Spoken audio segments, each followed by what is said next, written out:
What you're about to see is a real-life story, taken from the files of the police racket and bunco squads, business protective associations, and similar sources all over the country. It is intended to expose the confidence game, the carefully worked-out frauds by which confidence men take more money each year from the American public than all the bank robbers and thugs with their violence. Captain Braddock. Captain Braddock. Ready. This case is not the usual run-of-the-mill, because the victim's mother-in-law was actually the unwitting instigator. The victim, well, he was a funeral director, although not the old-fashioned type with the cutaway and the black string tie. Tom Underwood was his name, and he lost a big bundle. We'll call this case Kite High. And it all began when Mr. Underwood returned home from a Chicago business trip and found his wife in tears. I wouldn't put up with it for one more moment. You mark my words, Connie. I know what I'm talking about. I've noticed little things. Things that a young and inexperienced woman wouldn't understand. Oh, now, Mother, you know that isn't true. Tom loves me, and he's a good husband. Very well. Contradict me and call your mother a liar. I'm only thinking of your own good. On Thursday, July the 9th, he didn't come home all night. That was business. On September the 4th, he was seen in Kugler's restaurant with a woman. That was his cousin. And how about the Chicago trip? He should have been home 2 days ago. Well, this is a fine welcome home.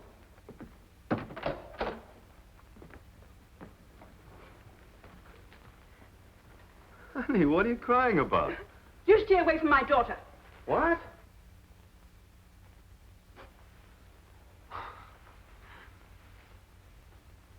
All right, honey. What is it this time?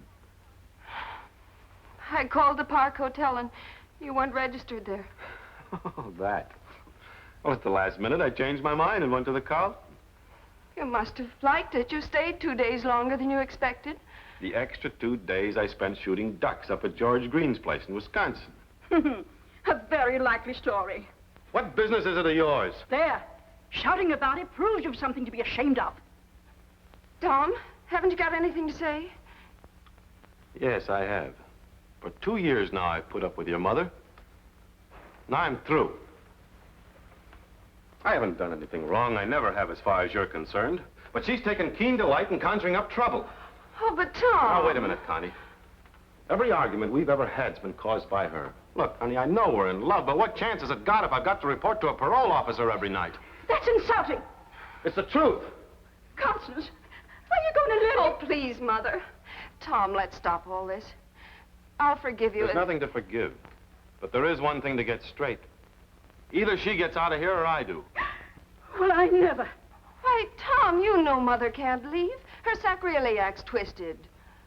Too bad it isn't her neck. Well, if that's the way it's to be, my bags are still packed.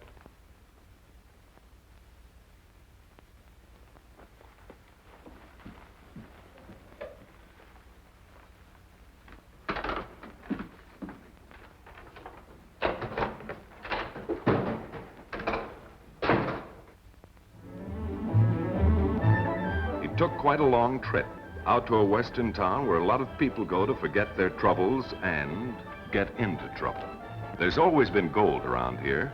Originally, it came out of the earth, but now it's sitting right on the gaming tables. If your luck is good, you may get some. And that reminds me, if you burn easily, stay home. The sun is hot, and so are the dice. Pretentious, isn't it? And it offers everything it implies. None of that wild and woolly west stuff here. It's a nice spot for those who can afford plush living. And Mr. Underwood could afford it. He went to one of the best of the big hotels, and of course, like most people with troubles, his first stop was the casino and bar. You have a nice choice here. You can gamble or you can drink. Mr. Underwood decided to do both.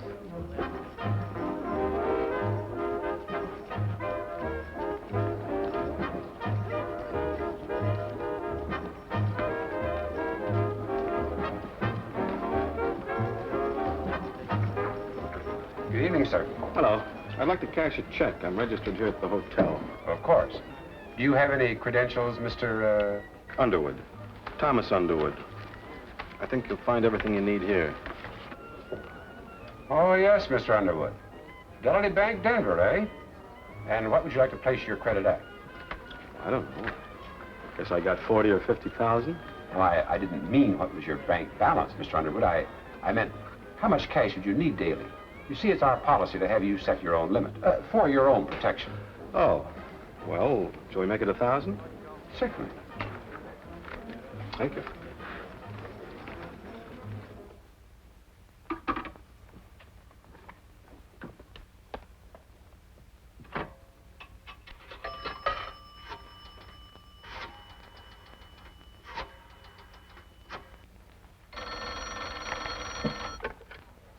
Hello? Hello, Wally. This is Sherry. Oh, hello, honey. What's new? I've just run into something that talks in 50 G's and proves it. Well, you think you can handle it? He's as ripe as a cantaloupe in August. Well, crate him up and bring him over. Right, sweetie. See you later. So long.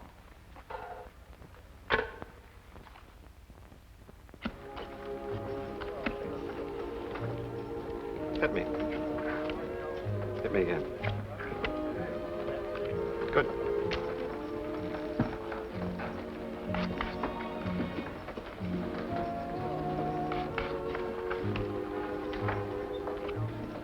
Good.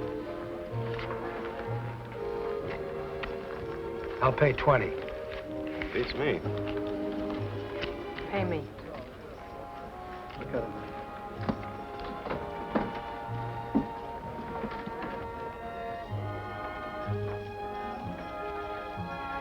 Bourbon and water. Thanks. Say, you're not doing so well. Well, they're only $5 chips. I don't hit it hard.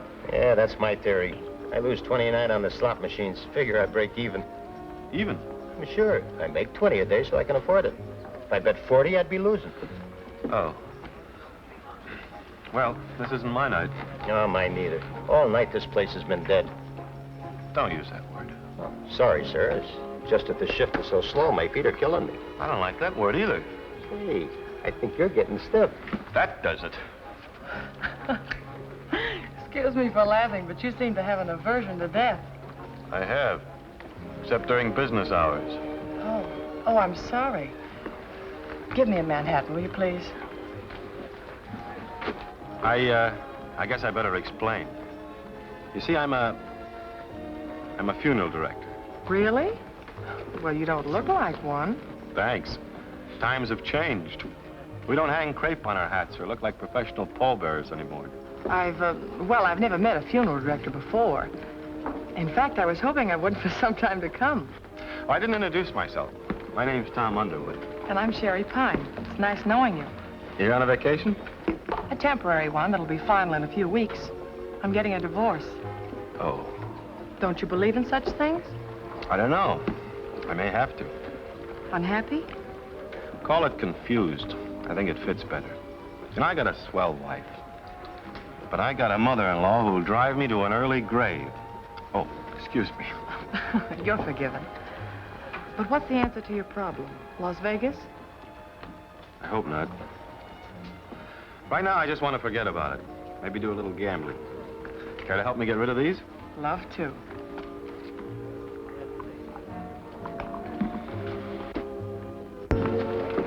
I was watching you at the table before.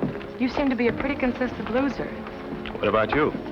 I do all right, but not here. What do you mean? Mr. Underwood, I'm a woman here alone seeking a divorce. I don't think it's the smartest thing in the world to be seen gambling in a public casino. You're absolutely right, but where? A private game. I was introduced into it by very prominent people who also like to gamble without publicity. And it's been fun and profitable. I like that idea of avoiding notoriety. I've had a little trouble at home, but I have certain standards to live up to. I'm quick at decisions, and you're one of them. Perhaps because you're sort of a lost soul at the moment. It's close by. Shall we take your car? I think we better take yours. I don't think you want to ride in mine. Why not? I drove up in a hearse.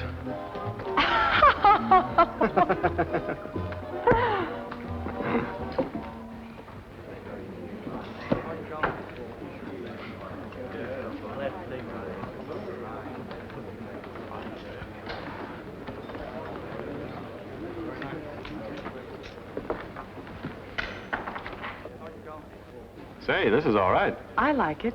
Shall we play? You know, I think I should have gotten some more money over at the hotel. I don't have much cash left. Well, they know me. I'll introduce you to Mr. Wallace, and then you can cash your check. Good. Hello, Mrs. Pine. Hello, Mr. Wallace. Feeling fortunate again tonight? I'll leave that to the fates. I'd like you to meet Mr. Underwood. This is Mr. Wallace. Glad to know any friend of Mrs. Pine's, Mr. Underwood. Thanks.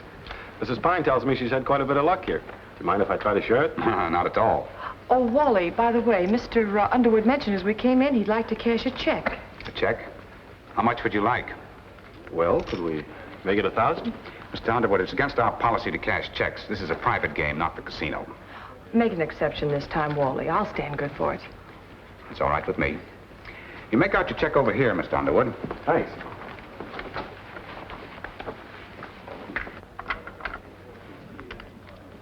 How am I doing? Bad luck to count, but you're way ahead. Thank you. 12, 13, 14, 1,500. Not bad. Let's celebrate. Just as soon as I powder my nose.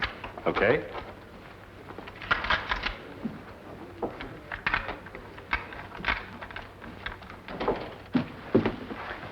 Nice work, baby. Glad you like it, honey.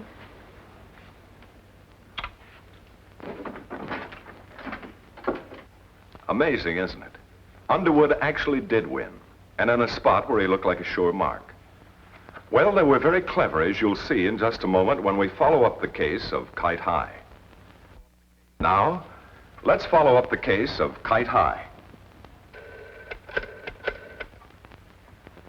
Hello? Hello, Marty. Yeah, Wally. How are you? Okay. How about Underwood's checks? They cleared in Denver. No stops, no questions, no nothing.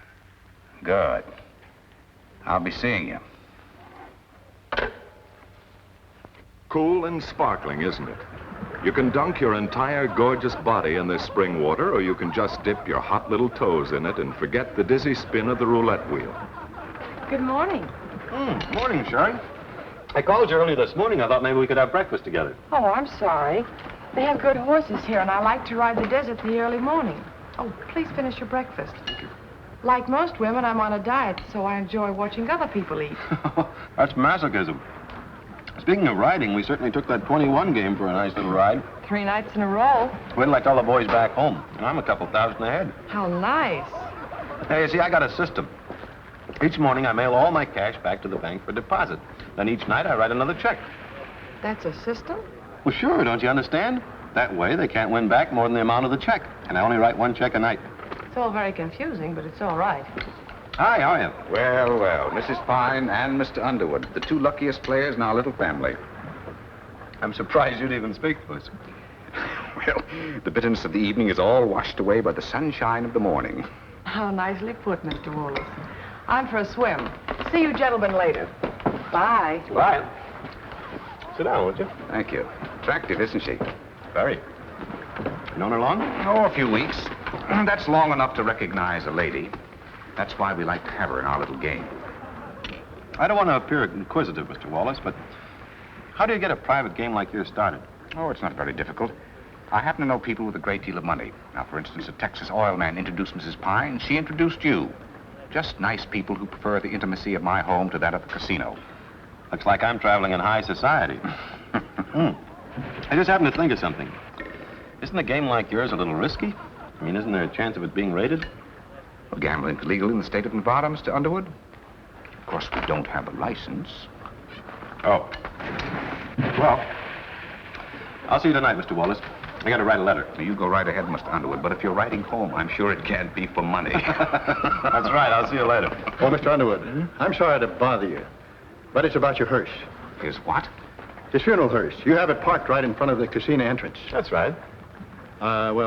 Could you please move it around the back? It doesn't do the business any good. You mean it has sort of a deadly effect? That's the funniest thing I ever heard. I mean it. That's the funniest thing I ever heard of. Well, I'm glad you have such a sense of humor. I'll take advantage of it. Well, that's a bit heavy, isn't it? Won't weigh me down. Which reminds me, you know, I'm such a trusting soul, I never check with you. What's the take on our funeral director? Here's the check he cashed last night. $5,000. What are you waiting for? Nothing. I was just going to see the professor.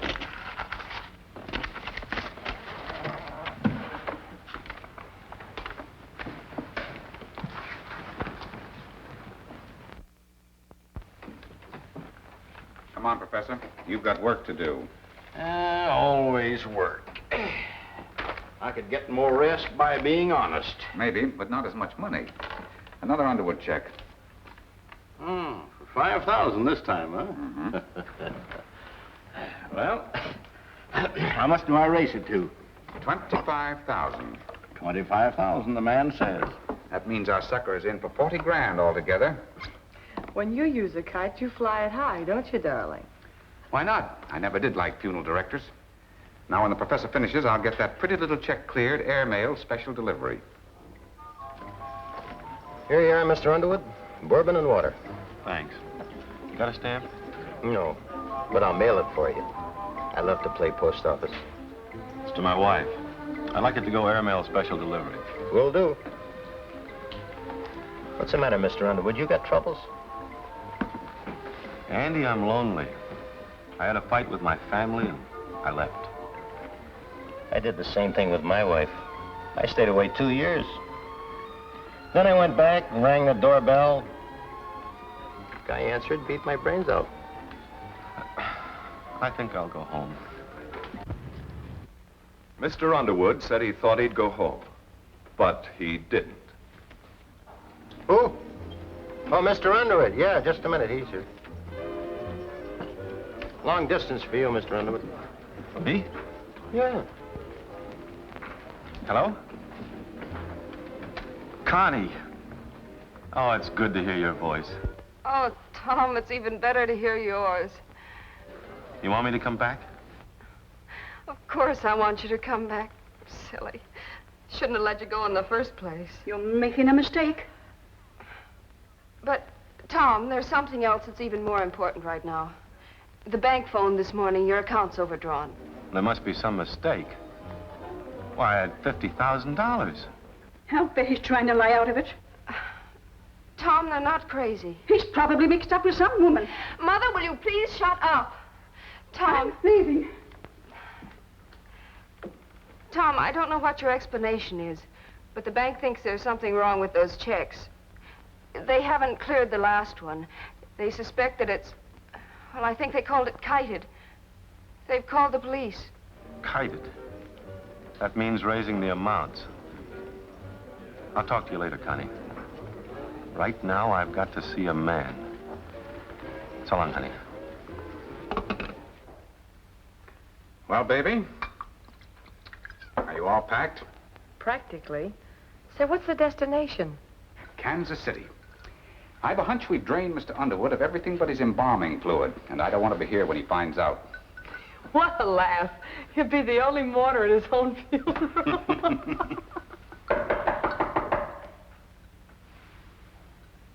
You better step inside.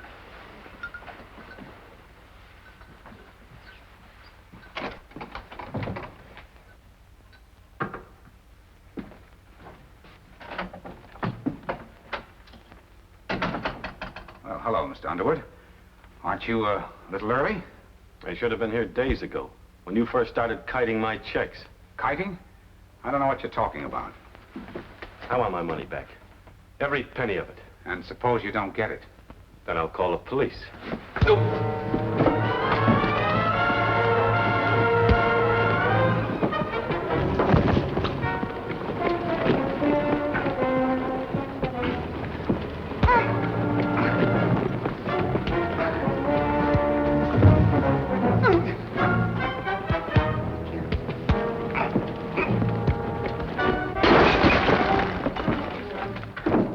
all right, Wally? Yeah. He's out cold.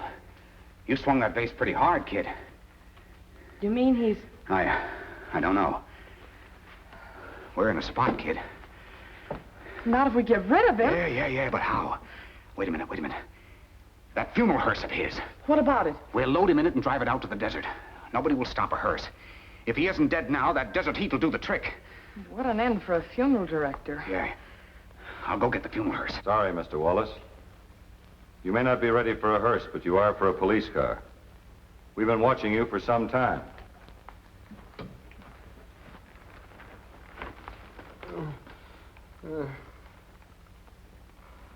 Well, you're pretty lucky, Mr. Wallace. A bunco charge is bad enough, but homicide is worse. Let's go. Come on.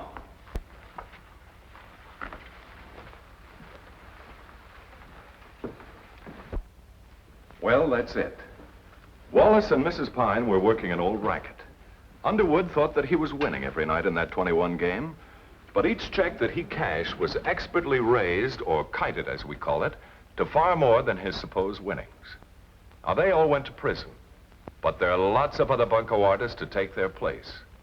Remember, they're just looking for new suckers, and it could happen to you.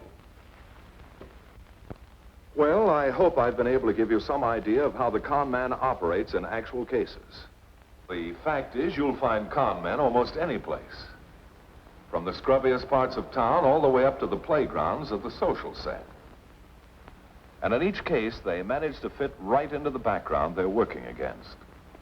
And when you tell a sucker that he's been swindled, most of the time he won't even believe it. But finally, when the truth does sink in, he says, but how was I to know he didn't look like a con man? Well, they never do. Or they wouldn't be in the business very long.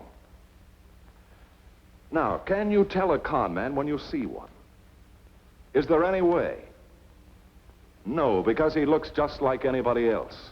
The con man uses only what nature gave him. His brain, charm, an ingratiating manner, and an understanding of human nature that would do justice to a professor of psychology, believe me. And that brings up another important point in the con man's technique. The con man relies on something that I'm afraid is part of human nature. The irresistible desire to make fast money on a somewhat shady deal where you're sure you won't be caught. There seems to be a little larceny deep down in everybody's makeup. Just a spark. But the con man knows how to fan it into a hot flame. And that's just as unfortunate for the police as it is for the sucker. Because once a man who is otherwise been entirely honest lends himself to a shady deal, he's somewhat reluctant to complain to the law. And, of course, where there's no complaint, there's no arrest. And the con man goes on his merry way looking for another sucker who'll keep his mouth shut. Let's face the facts. No one's going to give you something for nothing. Investigate before you invest. The Racket Squad next week, same time, same station.